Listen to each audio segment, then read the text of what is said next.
শীত এখনও সম্পূর্ণভাবে যায়নি, তাই টুকটাক আশেপাশে ঘোরা বহাল আছে। দেখেই বুঝতে পারছেন, কালকে আমি আর আমার ছোটো বোন চলে গেছিলাম ইকো পার্কে।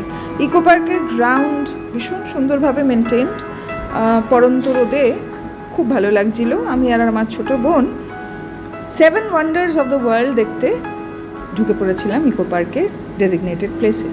এখানে স্ফিংস বা লায়ন হিউম্যান আর ইজিপ্টের পিরামিডের প্রতিকৃতি, কলোসিয়াম, রোমের অ্যাম্পি থিয়েটার, যেখানে ব্রুটাল এন্টারটেনমেন্ট হতো for public, like gladiator combats or animal hunt, এই ধরনের জিনিসগুলো হতো, সেটার একটা লুক অ্যালাইক ভার্সন এখানে করা আছে, যেখান থেকে আবার তাজমহল দেখা যায়।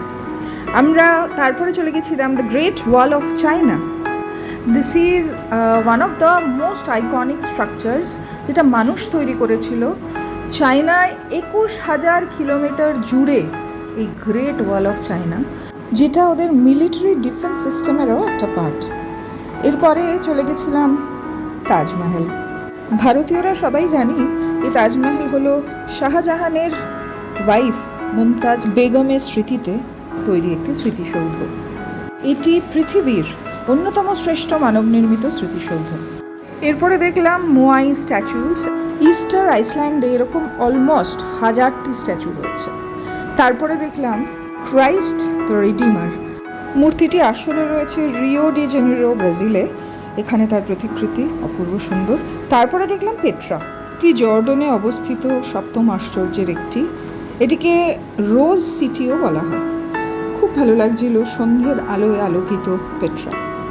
ইনফ্যাক্ট যে কটা আমরা দেখেছিলাম প্রতিকৃতি, প্রতিটি সন্ধ্যের মোহময় আলোয় আরও সুন্দর হয়ে উঠেছিল। পরন্ত আলো আর পাখির ডাক মনে করাচ্ছিল যে এবার কিন্তু বাড়ি ফেরার টাইম হয়ে এসছে।